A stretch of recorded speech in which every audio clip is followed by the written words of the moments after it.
नमस्कार दोस्तों, आज के इस वीडियो में हम बात करेंगे इंडियन एयरफोर्स द्वारा अग्निवीर वायु नॉन कॉम्बैटेंट के पदों के फार्मों के बारे में। दोस्तों, इन पदों पर आपको भर्ती के लिए फार्म किस प्रकार से भरना है, इस वीडियो में इस बारे में अच्छे से बताया गया है, इसलिए इस वीडियो को अंत तक ज़रूर देखें। तो देखिए, शुरू करते हैं आज का वीडियो। सबसे पहले बात करें फार्म की, तो जैसा कि आपको दिखाई दे रहा है स्ट्रीम अप्लाइड फॉर, इसमें आपको अपनी स्ट्रीम, जिस भी स्ट्रीम के लिए आप आवेदन कर रहे हैं वह भरनी है। भारतीय वायुसेना में इस समय सिर्फ 2 स्ट्रीम के लिए आवेदन मांगे गए हैं, एक है हॉस्पिटैलिटी स्ट्रीम और दूसरी है हाउसकीपिंग स्ट्रीम। आप जिस भी स्ट्रीम के लिए आवेदन कर रहे हैं या जिस भी भर्ती स्टेशन पर आवेदन कर रहे हैं, उस स्टेशन पर जो भी स्ट्रीम अवेलेबल है आप उसी स्ट्रीम का नाम यहाँ पर लिखें। जैसे मैं हाउसकीपिंग स्ट्रीम के लिए आवेदन कर रहा हूँ तो यहाँ पर मैंने हाउसकीपिंग स्ट्रीम लिख दिया है। उसके बाद रजिस्ट्रेशन नंबर और रोल नंबर, इन दोनों को आपको खाली छोड़ देना है, क्योंकि इसे विभाग द्वारा यानी कि एयरफोर्स स्टेशन के द्वारा जहाँ पर आप अपना फार्म भेज रहे हैं उनके द्वारा ही भरा जाएगा।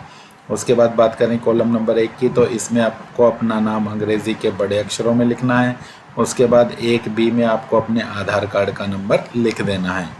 कॉलम नंबर 2A की बात करें तो इसमें आपको अपने पिताजी का नाम अंग्रेज़ी के बड़े अक्षरों में लिख देना है। उसके बाद कॉलम नंबर 2B में आपको अपने पिता का व्यवसाय, वह जो भी काम करते हैं, बिजनेसमैन हैं, गवर्नमेंट सर्वेंट हैं, कृषक हैं, जो भी हैं, उस बारे में आपको यहाँ पर लिख देना है।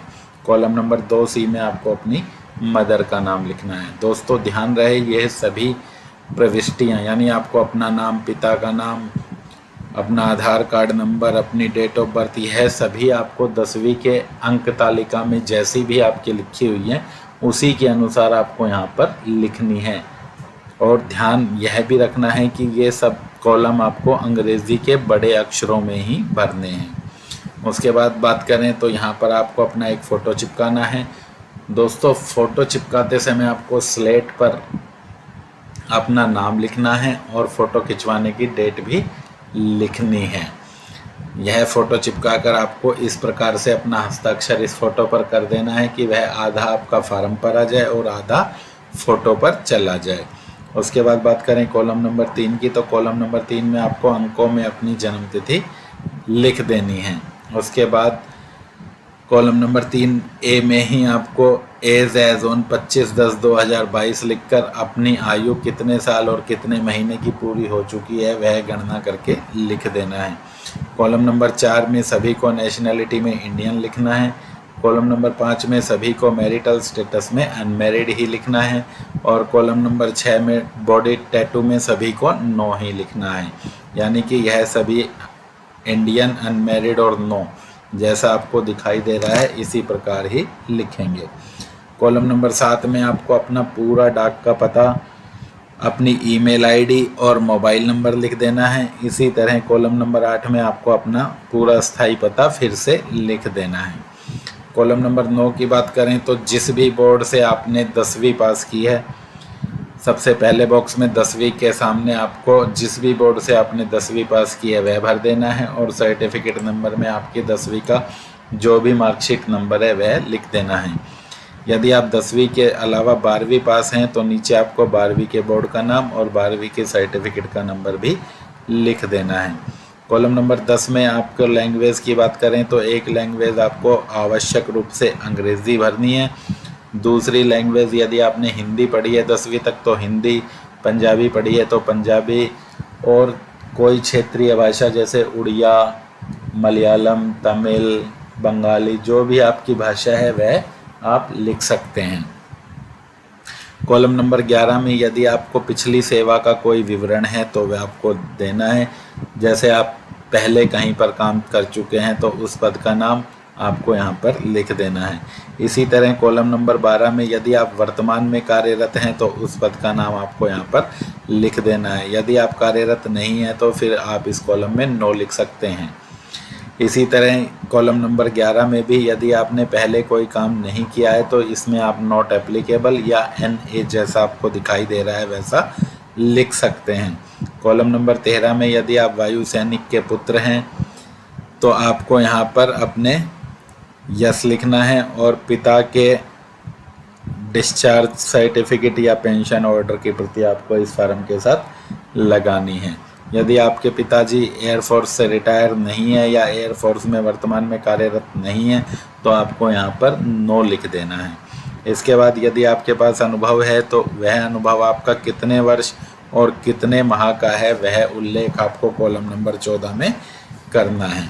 उसके बाद यहाँ पर नीचे आपको डेट डाल देनी है जिस डेट को आप फार्म भेज रहे हैं, और यहाँ पर आपको अंग्रेज़ी के रनिंग स्क्रिप्ट में अपना सिग्नेचर कर देना है। दोस्तों ध्यान रहे, फार्म के सभी कॉलम आपको अंग्रेज़ी के बड़े अक्षरों में ही भरने हैं। आप चाहें तो सिर्फ ईमेल और अपना सिग्नेचर है वो छोटे अक्षरों में कर सकते हैं।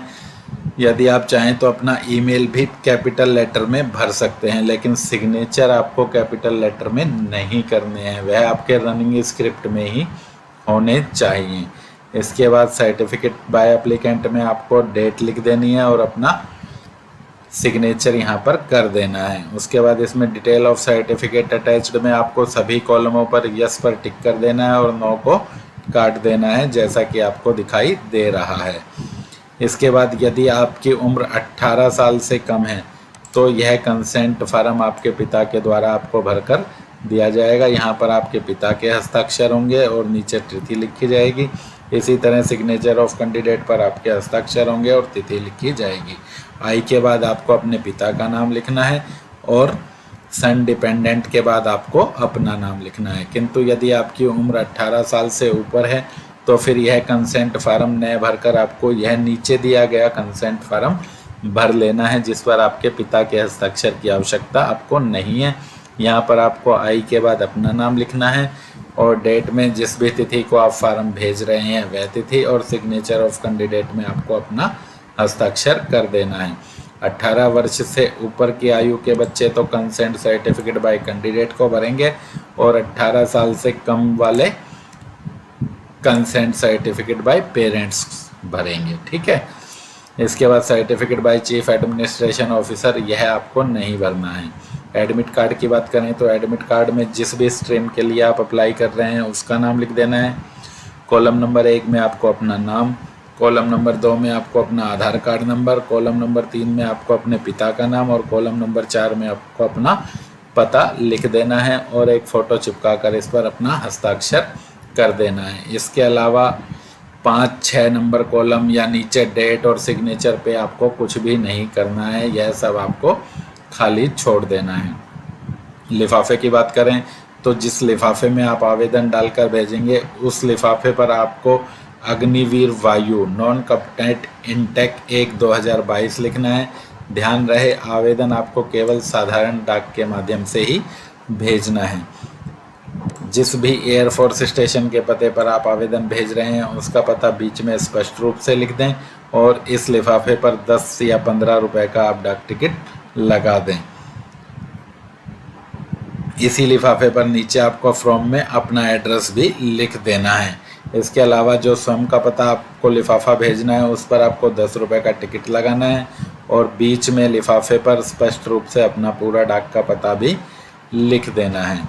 तो दोस्तों, वीडियो पूरी देखने के बाद उम्मीद है कि आपको फार्म के सभी कॉलमों के बारे में अच्छी प्रकार से जानकारी हो गई होगी। यदि फिर भी आपका कोई डाउट रहता है तो आप हमें कमेंट करके पूछ सकते हैं। आज के वीडियो में बस इतना ही। मिलते हैं जल्दी एक नई वीडियो के साथ। जय हिंद, जय भारत।